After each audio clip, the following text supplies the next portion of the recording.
Student, कैसे हैं आप लोग? उम्मीद है मजे कर रहे होंगे। कोई नहीं, हम भी आपको मजे करवाते हैं फिर। तो आज देखिए आपके लिए बढ़िया सा टॉपिक लेकर के आए हम, इलेक्ट्रिक डायपोल। अब इलेक्ट्रिक डायपोल क्या होता है, तो हम लोग आज यही डिस्कस करने वाले हैं। इस क्लास में हम लोग पढ़ेंगे इलेक्ट्रिक डायपोल। अब इलेक्ट्रिक डायपोल देखिए, डाई मतलब हो गया दो, यानी दो अलग अलग पोल। अब पोल का मतलब अगर हम एक रखते हैं पॉजिटिव चार्ज, दूसरा नेगेटिव चार्ज रखते हैं, दोनों चार्ज का मैग्नीट्यूड क्या होना चाहिए, सेम।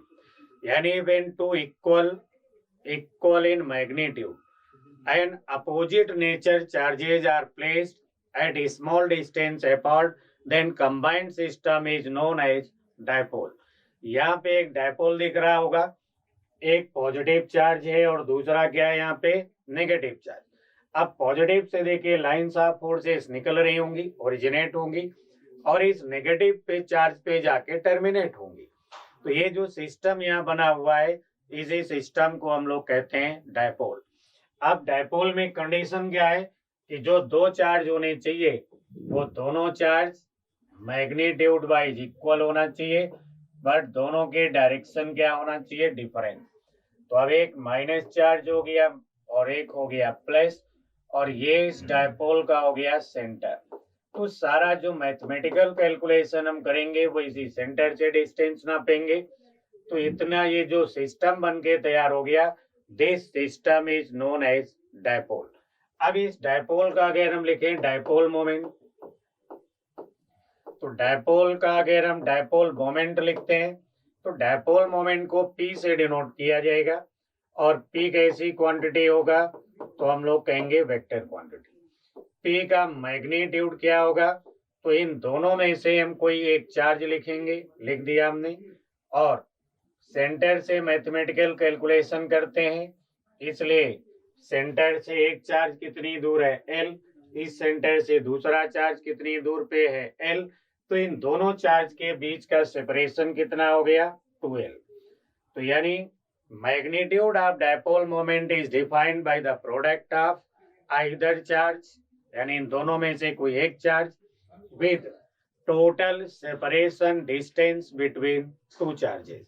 अब दोनों चार्ज के बीच का जो टोटल सेपरेशन है वो हो गया 2L, तो 2L से हमने मल्टीप्लाई कर दिया, तो ये हो गया डायपोल मोमेंट का मैग्नीट्यूड 2QL।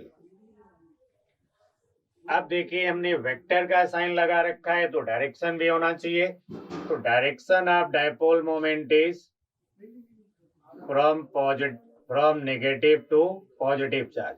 अब यहाँ पे देखिए कुछ कंफ्यूजन होता है।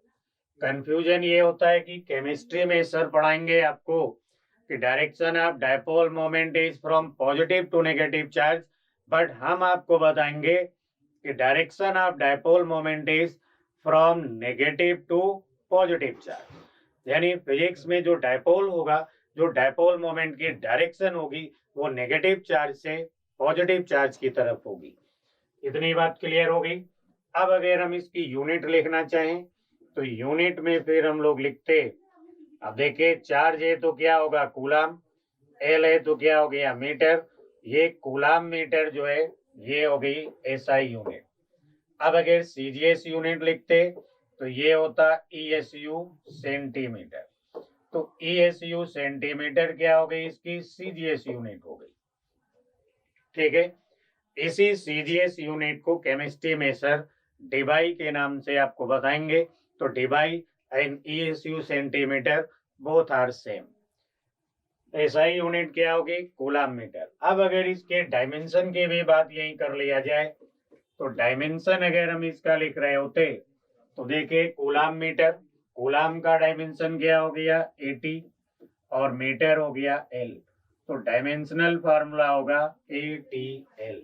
उम्मीद है कि डायपोल समझ में आ गया होगा। डायपोल क्या होता है, it is the system of two equal and unlike charges placed at a small distance apart, and dipole moment of dipole is defined by the product of either charge with total separation between two charges, and it is vector quantity always directed from negative to positive charge। इतनी बात clear हो गई। अब हम लोग बढ़ते हैं अगला टॉपिक देखते हैं अपना। तो अगले टॉपिक पे देखिए इलिस्ट्रेशन लिखा हुआ है, find dipole moment of system as shown in figure. यहाँ जो फिगर हम लोग देख रहे हैं, यहाँ पे -2 Q चार्ज दिख रहा है हमें, यहाँ +Q चार्ज दिख रहा है और यहाँ पर भी हमको +Q चार्ज दिख रहा है।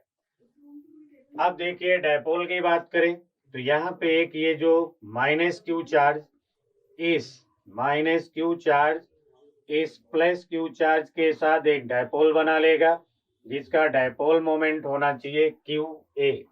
यानी एक चार्ज लिखेंगे और टोटल सेपरेशन हो गया A, उससे मल्टीप्लाई कर दिया तो ये डायपोल मोमेंट हो गया QA। यहाँ देखें तो एक पॉजिटिव चार्ज और एक यहाँ से माइनस चार्ज, तो ये दोनों एक और डायपोल बनाएंगे, इसे हमने लिख दिया P2 और P2 भी क्या होना चाहिए, QA होना चाहिए। अब देखिए magnitude of P1 is equal to magnitude of P2 और दोनों का है QA।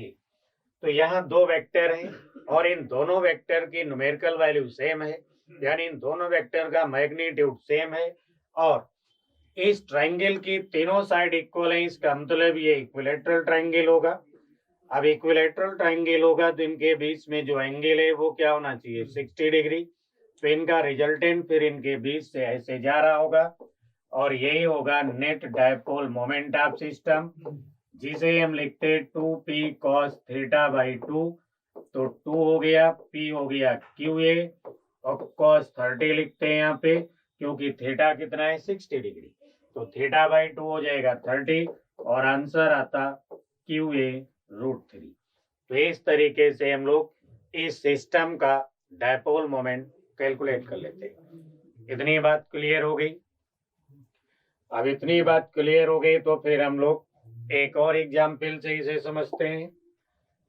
अब अगला जो एग्जाम्पल हमारे सामने है, वहां पे देखिए एक रिंग दिख रही होगी आपको और इस रिंग पे चार्ज डेंसिटी दोनों तरफ सेम है, बट यहाँ चार्ज हाफ रिंग पे हमें नेगेटिव चार्ज गिवन है एंड रिमेनिंग हाफ पे हमें पॉजिटिव चार्ज डेंसिटी गिवन है। तो इसका मतलब हुआ कि इक्वल और अपोजिट चार्ज हो गए, यहाँ भी डायपोल मोमेंट फॉर्म हो सकता है। अब हम लोग बेसिकली पहले दिन से आज सोच रहे होंगे, पहले दिन के अकॉर्डिंग सोचेंगे, charge is the property of mass.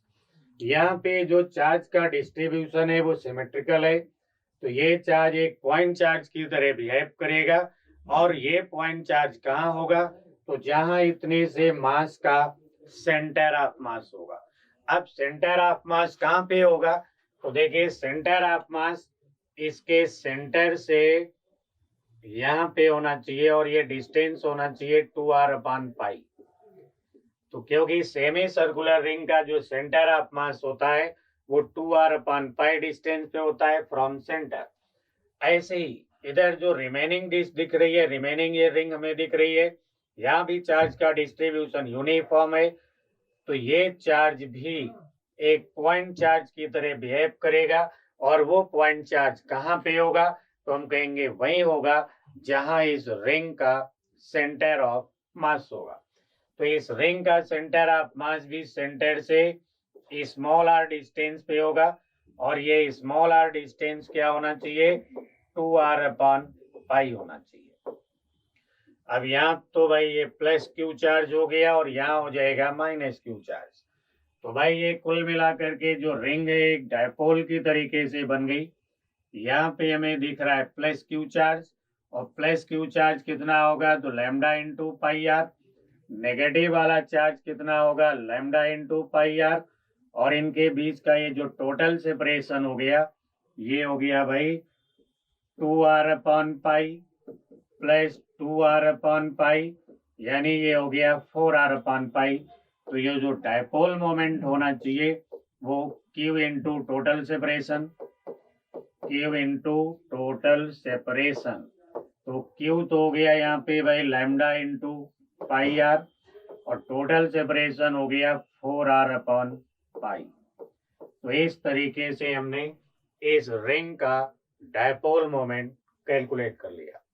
अब सेंटर ऑफ मास आप जानते ही हैं, सेमी सर्कुलर रिंग का 2r/π डिस्टेंस पे होता है, इसलिए कोई दिक्कत नहीं। हाँ, एक चीज का याद रखेंगे, अगर यहाँ चार्ज का डिस्ट्रीब्यूशन नॉन यूनिफॉर्म होता, यानी वो एंगल का फंक्शन होता, ये सारी चीजें हम लोग कंपटीशन विंडो में डिस्कस करेंगे।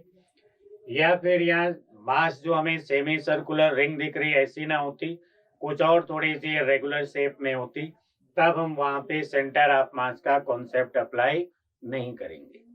समझ गए? ये सेंटर ऑफ मास का कॉन्सेप्ट वही अप्लाई होगा जहाँ चार्ज और मास का डिस्ट्रीब्यूशन यूनिफॉर्म हो। इतनी बात क्लियर होगी? तो अब एक और एग्जाम्पल से समझते हैं।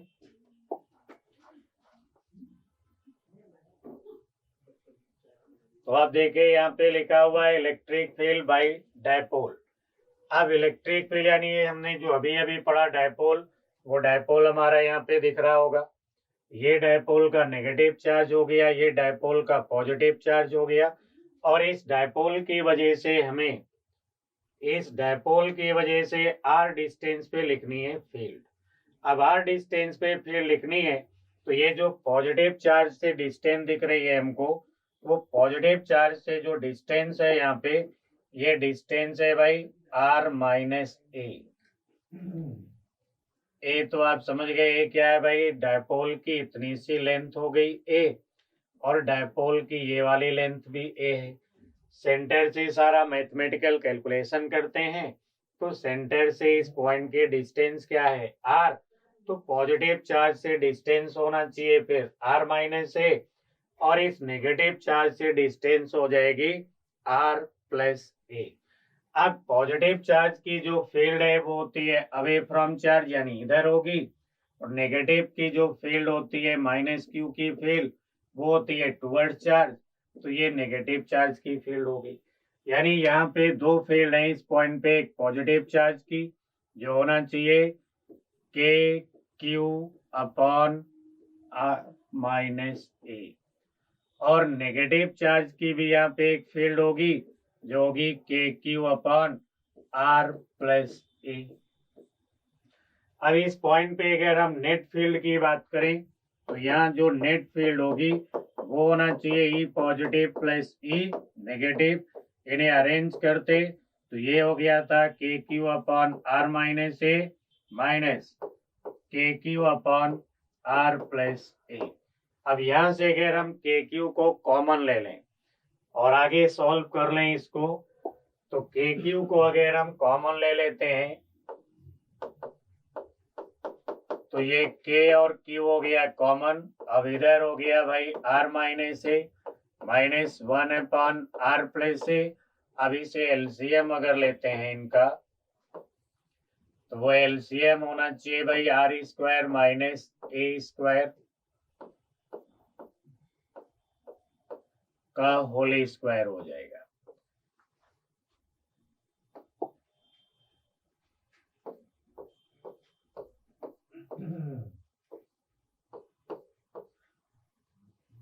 तो अब अगर इनका हम एलसीएम लेते हैं, तो ये हो गया R square minus A square का होल स्क्वायर, तो ये हो जाएगा फिर यहाँ पे आर प्लस ए, और ये हो गया आर माइनस ए। तो इस तरीके से अगर हम लिखें के क्यू, तो ऊपर बचेगा 4 R A upon are square minus A square का होल स्क्वायर। अब इसको अगर हम अरेंज करें 2 क्यू ए इंटू 2 लिख दें इंटू आर, अपॉन में लिख लें भाई R square minus A square का होल स्क्वायर। तो ये 2 क्यू ए हो जाएगा यहाँ पे डायपोल मोमेंट, तो ये हो गया K into 2 P into R upon are square minus A square का होल स्क्वायर। ये होना चाहिए नेट इलेक्ट्रिक फील्ड, और इसको हम लोग ऐसे भी लिख सकते हैं 2 पी आर अपॉन में हो गया R square minus A square का होल स्क्वायर, या इसे चाहें तो हम के की वैल्यू भी लिख सकते हैं 2 P R upon 4 pi epsilon not are square minus A square का होल स्क्वायर। यानी इस तरीके से हम लोग डायपोल मोमेंट की electric field along the axis of dipole calculate कर सकते हैं। यानी अभी अभी हमने इस तरीके से रखा था अपना डायपोल, ये नेगेटिव चार्ज था, ये पॉजिटिव चार्ज था, तो ये होना चाहिए इसमें डायपोल मोमेंट की डायरेक्शन। तो अगर यहाँ हम किसी पॉइंट की बात करते हैं तो फील्ड हमारी होगी अवे फ्रॉम चार्ज।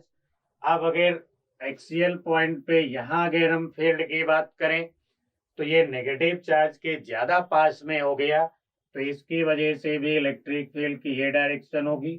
यानी हम लोग कह सकते हैं कि एक्सियल पॉइंट पे electric field always directed towards dipole moment.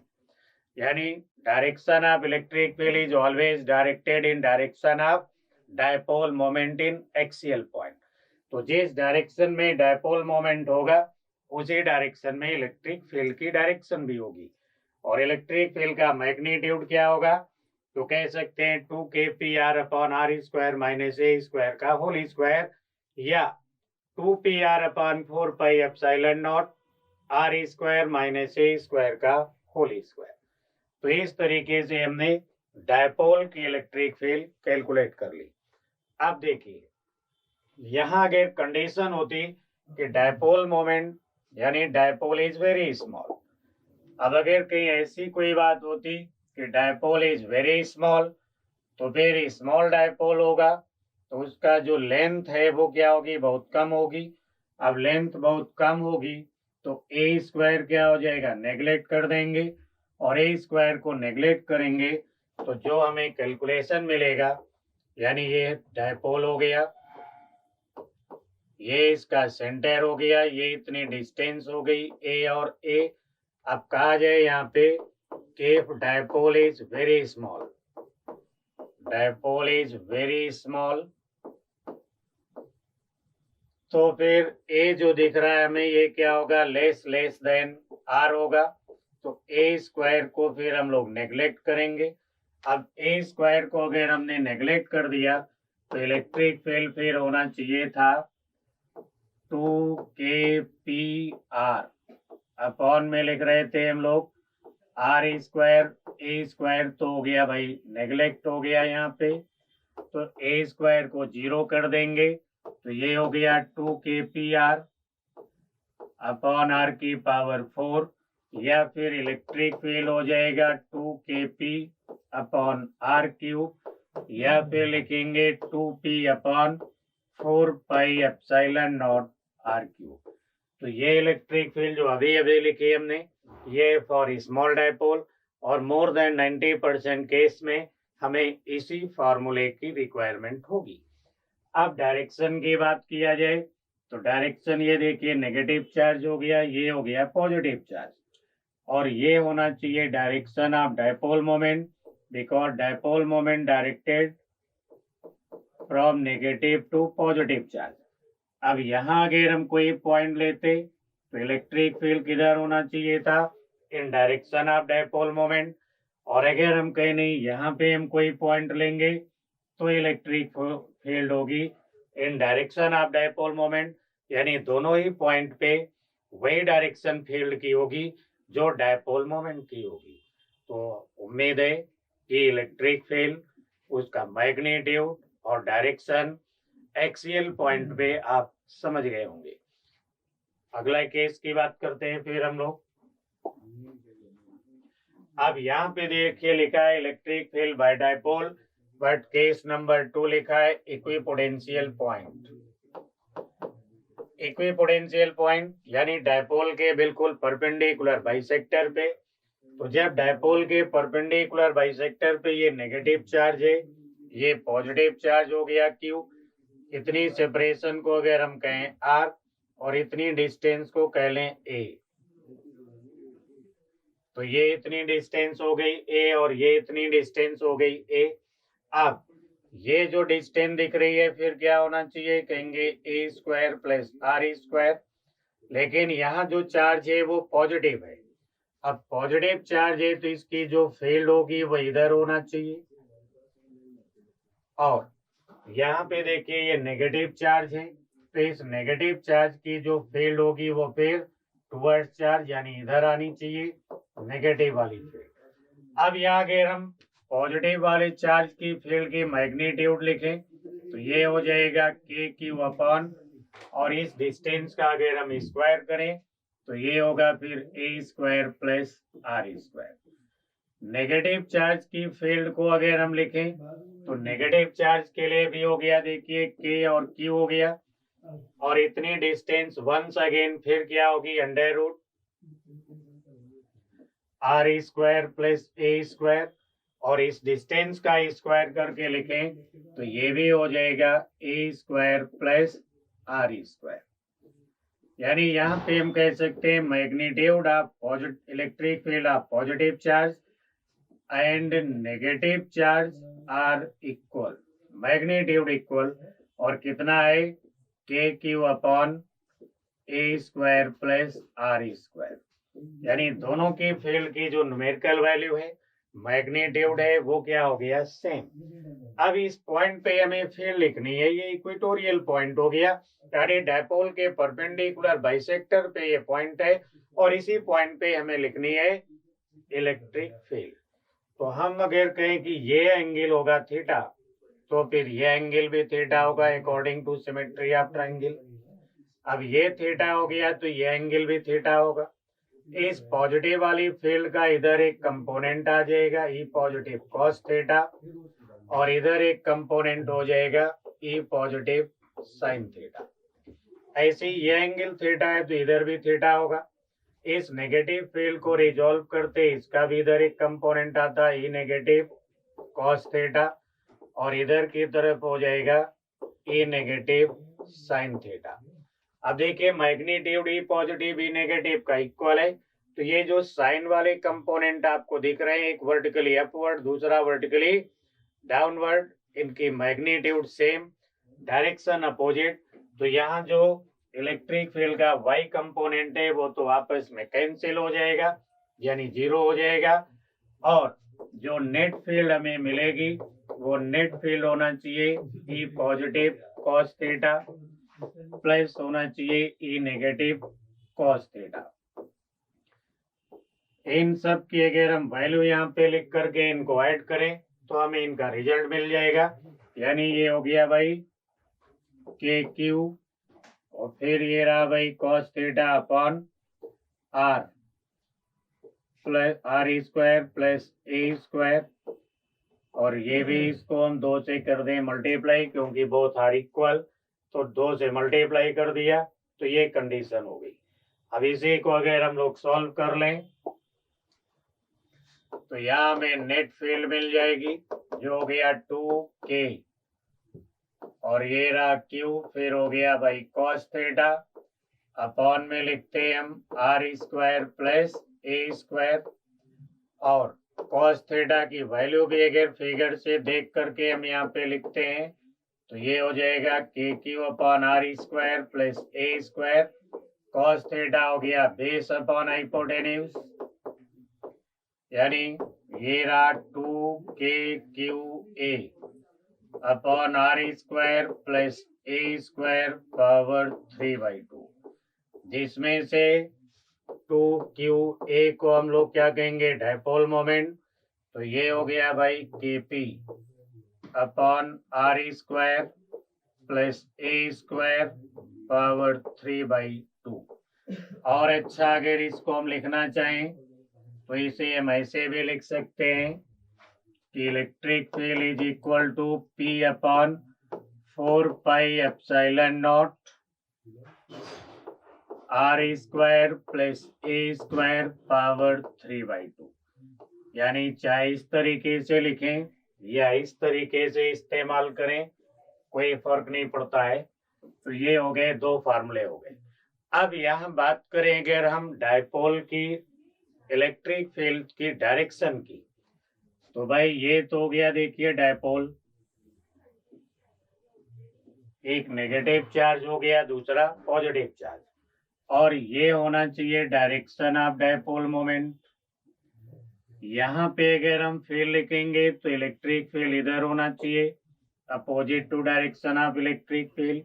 यहाँ पर भी क्या होगी opposite to direction of electric field, sorry, opposite to direction of dipole moment, यानी परपेंडिकुलर बाइसेक्टर में डायपोल के परपेंडिकुलर बाइसेक्टर पॉइंट पे जो फील्ड की डायरेक्शन होगी वो होगी opposite to direction of dipole moment of dipole. अब ये डायपोल मोमेंट की डायरेक्शन है, यानी ये पी वेक्टर है, और ठीक इसके अपोजिट होगी इलेक्ट्रिक फील्ड। तो इतनी बात समझ में आ गई होगी। अब यहाँ पर भी हम लोग कह सकते हैं कि अगर मान लो डायपोल हमारा बहुत छोटा हो, यानी यहाँ पर भी अगर हम कहें कि suppose dipole is very small, अब वेरी स्मॉल होगा तो साइज कम है, यानी लेंथ ए कम हो जाएगी। यानी यहाँ पे लिखा है if dipole is very small. अब डायपोल अगर बहुत छोटा है तो यहाँ पर भी ए क्या होगा, लेस देन आर होगा। तो ए स्क्वायर को फिर नेग्लेक्ट करते तो इलेक्ट्रिक फील्ड हो गई थी फिर, तो यहाँ पे भी जो हमको इलेक्ट्रिक फील्ड मिलेगी वो इलेक्ट्रिक फील्ड होना चाहिए,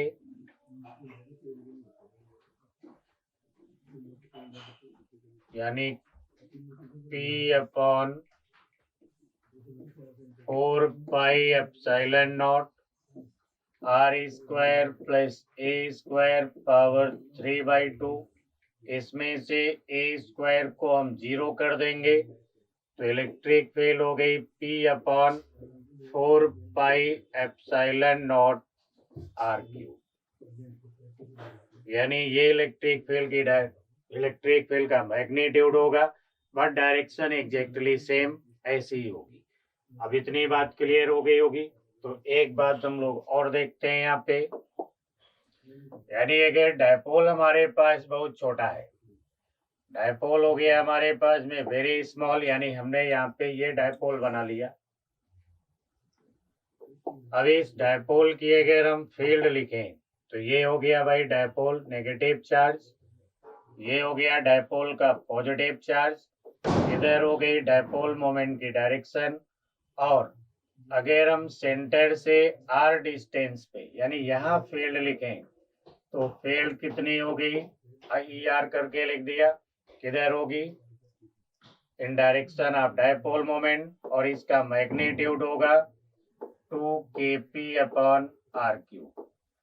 लेकिन अगर हम इसके परपेंडिकुलर यहाँ आर डिस्टेंस पे फील्ड लिखें तो वो डायपोल मोमेंट के परपेंडिकुलर होगी, और ये होगी यहाँ पे kp अपॉन आर क्यूब। अब अगर हम ई परपेंडिकुलर अपॉन ई एक्सियल पॉइंट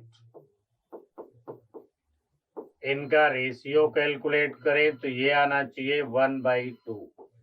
यानी हम कह सकते हैं कि अगर कोई छोटा सा डायपोल है वेरी स्मॉल, तो इलेक्ट्रिक फील्ड की डायरेक्शन इन डायरेक्शन यानी along the axial point will be double that of electric field perpendicular bisector of dipole।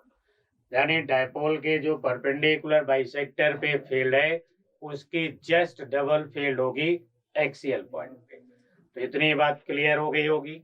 अब इतनी बात क्लियर है तो हम लोग और डिस्कशन करते हैं। अभी बहुत सारी बातें हैं इस डायपोल में। तो अब देखिए यहाँ पे लिखा हुआ है electric field at general point, यानी ये तो हो गया हमारा डायपोल, और ये होना चाहिए डायपोल मोमेंट की डायरेक्शन। अब क्योंकि डायपोल मोमेंट की डायरेक्शन होती है from negative to positive charge, तो ये हो गई डायपोल मोमेंट की डायरेक्शन, और डायपोल मोमेंट हमने लिख लिया P। अब इतना सा ये एंगल है थीटा, और ये पोजीशन वेक्टर R। यानी हमें इस डायपोल की वजह से, ये जो डायपोल दिख रहा है इसकी वजह से इस पॉइंट पे फील्ड निकालनी है। यानी इस पॉइंट पे कितनी फील्ड होगी ये हमें कैलकुलेट करना है। तो हम क्या करेंगे, इस डायपोल को रिजॉल्व कर लेंगे। अब रिजॉल्व करेंगे इस डायपोल को तो फिर इसका इधर की तरफ जो कंपोनेंट आएगा, इधर ये इस डायपोल का जो इधर कंपोनेंट होगा वो कंपोनेंट होना चाहिए पी कॉस थीटा। अब अगर हम मान लें कि इसी डायरेक्शन में डायपोल रखा हुआ है, इसी डायरेक्शन में, और इस डायपोल का डायपोल मोमेंट कितना है, पी कॉस थीटा, तो फिर ये जो पॉइंट है वो होना चाहिए axial point for this dipole, और एक्सियल पॉइंट है तो इसकी फील्ड पे डायपोल मोमेंट की डायरेक्शन में ही होना चाहिए, और कितनी होना चाहिए, तो लिख लेते हैं यहाँ पे 2 kp cos theta upon r cube. R हो गया ये position vector, p cos theta हो गया ये डायपोल मोमेंट, और इसी डायरेक्शन में फील्ड होगी 2kp अपॉन आर क्यूब, अभी हम लोगों ने लिखा था। तो अब फील्ड हमने क्या लिख दिया, 2kp cos theta upon r cube. अच्छा, इस डायपोल में एक कंपोनेंट तो इधर हो गया, दूसरा कंपोनेंट देखो इसके ठीक परपेंडिकुलर यानी इधर होना चाहिए। अब इस कंपोनेंट का मैग्नीट्यूड डायपोल के इधर वाले कंपोनेंट का मैग्नीट्यूड क्या होगा, पी साइन थीटा। अब अगर हम ध्यान से देखें तो ये जो पी साइन थीटा है इसी को अगर हम डायपोल एज्यूम कर लें, यानी एज्यूम कर लें हमारा जो डायपोल है वो इस डायरेक्शन में है और इस डायपोल का डायपोल मोमेंट है पी साइन थीटा। अब इस डायपोल के लिए ये पॉइंट होगा इक्वेटोरियल पॉइंट, तो इस इक्वेटोरियल पॉइंट पे जो फील्ड होगी वो डायपोल मोमेंट के परपेंडिकुलर होना चाहिए, यानी इस फील्ड के ठीक परपेंडिकुलर इधर होना चाहिए था फील्ड, और ये फील्ड कितनी होगी, तो हम लिख लेते kp sine theta upon r cube. तो अब देखिए यहाँ पे फील्ड के दो कंपोनेंट मिल गए और ये दोनों ही फील्ड एक दूसरे के परपेंडिकुलर हैं। अब परपेंडिकुलर हैं तो इनका जो रिजल्टेंट है वो इनके बीच से कहीं जाना चाहिए, क्योंकि अगर इस फिगर को हम ऐसे देखें कि एक फील्ड इधर है जिसे हम कह रहे हैं रेडियल कंपोनेंट, एक फील्ड देखिए इस डायरेक्शन में जिसे हम कह रहे हैं angular component, and both field are perpendicular to each other, तो फिर इनका जो रिजल्टेंट होगा वो इस डायरेक्शन में होगा, यानी ये होगा नेट फील्ड। और दोनों फील्ड परपेंडिकुलर हैं इसलिए इनका जो नेट होना चाहिए वो होना चाहिए under root radial component square plus angle side component का स्क्वायर, तो ये मिलता हमको kp अपॉन आर क्यूब और हो जाता अंडर रूट में 4 cos square theta plus sine square theta. अब साइन स्क्वायर थीटा को अगर हम लिख लें 1 माइनस कॉस स्क्वायर थीटा, तो फिर एग्जैक्ट आंसर हमें जो इसका मिलेगा वो होना चाहिए इलेक्ट्रिक फील्ड का मैग्नीट्यूड, और ये होगा kp upon r cube under root 3 cos square theta plus 1। यानी इसे सॉल्व करें तो इलेक्ट्रिक फील्ड हो गई kp upon r cube under root 3 cos square theta plus 1। और अगर हम इसकी डायरेक्शन की बात करें यानी इस एंगल को कैलकुलेट करना चाहें तो फिर ये तो हो गया एंगल साइड कंपोनेंट, ये रेडियल कंपोनेंट क्योंकि दोनों परपेंडिकुलर हैं तो यहाँ पे रेक्टेंगल फॉर्म होगा। अब अगर हम डायरेक्शन के लिए लिखते डायरेक्शन,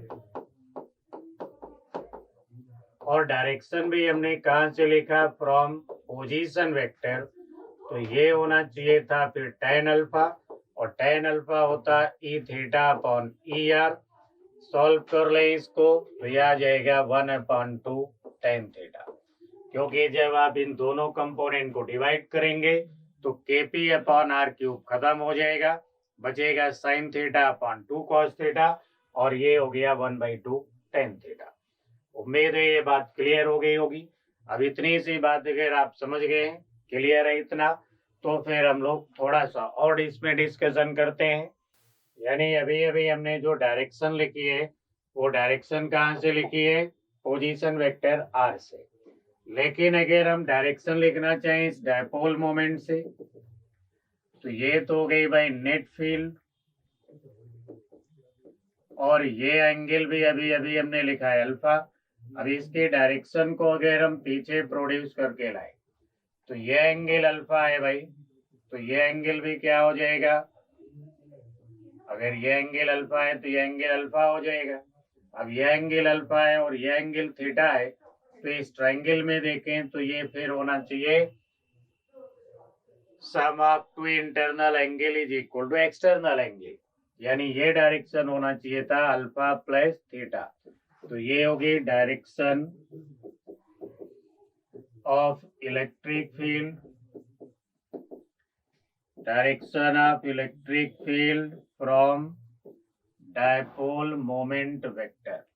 तो डायपोल मोमेंट वेक्टर की डायरेक्शन से एंगल क्या होगा, अल्फा प्लस थीटा, और पोजीशन वेक्टर से कितने एंगल पे फील्ड होगी, अल्फा, और अल्फा क्या होगा 1/2 tan थीटा। अब देखिए अगर ये फॉर्मूला हमें याद रहता है तो इसका बेनिफिट भी काफी है। अब बेनिफिट इसका क्या है तो उसको हम लोग थोड़ा सा डिस्कस करते हैं। इतना क्लियर हो गया होगा, अब इतना सा क्लियर हो गया तो इसको यहाँ से इरेज करते हैं क्योंकि जगह बनानी पड़ेगी। तो देखिए यहाँ पे अगर इस एंगल को हम कर लें, थीटा को कर लें 0। अब थीटा को अगर हम 0 कर लें, यानी कहें कि हमारा जो डायपोल है वो ऐसे पड़ा हुआ है, ये डायपोल मोमेंट की डायरेक्शन है और हमको इधर फील्ड लिखनी है। ये हो गया भाई सेंटर, तो सेंटर से इधर हमको ये पोजीशन वेक्टर हो गया फिर, यानी अगर डायपोल मोमेंट के हमें एक्सियल पॉइंट पे फील्ड चाहिए तो उसके लिए ये वाला जो एंगल था, क्योंकि ये आर है, अब इस पॉइंट को अगर आप यहाँ लाना चाहेंगे तो फिर थीटा को क्या करना होगा 0। अब थीटा को अगर हम यहाँ पे लिख देते 0 तो cos 0 फिर क्या हो जाता 1 हो जाता, और इलेक्ट्रिक फील्ड का फॉर्मूला क्या बताया हमने, kp/r³ अंडर रूट में लिखते 3 cos स्क्वायर 0 प्लस 1 कर देते तो ये मिल जाता हमको 2 kp/r³। यानी एक्सियल पॉइंट पे अभी भी हमने ये फील्ड पढ़े थे, तो ये फॉर्मूला अगर हमें याद है तो फिर हम बड़े आसानी से एक्सियल पॉइंट की फील्ड कैलकुलेट कर सकते हैं। और अगर हम कहें नहीं हम तो इक्वेटोरियल पॉइंट पे यानी यहाँ फील्ड चाहिए हमको, तो कोई बात नहीं, अब इस पॉइंट को जब आप इधर शिफ्ट करोगे तो इक्वेटोरियल पॉइंट के लिए थीटा क्या हो जाएगा 90, यानी अगर डायपोल ये है और ये डायपोल मोमेंट की डायरेक्शन हो गई। यहाँ पे आप फील्ड निकालना चाहते हैं तो यहाँ थीटा की वैल्यू फिर क्या हो जाना चाहिए 90। अब थीटा की वैल्यू यहाँ 90 हो गई तो cos 90 तो हमको पता है कि 0 होता है। अब इलेक्ट्रिक फील्ड का फॉर्मूला लिखते हैं हम यहाँ पे kp/r³ under root 3 cos square 90 plus 1 करते तो ये आ जाता फिर kp/r³। यानी एक्सियल पॉइंट की फील्ड भी हम इसी फार्मूले से कैलकुलेट कर सकते हैं अगर हमें ये फार्मूला याद है तो। इस फार्मूले का काफी इस्तेमाल कर सकते हैं हम लोग काफी शॉर्ट में।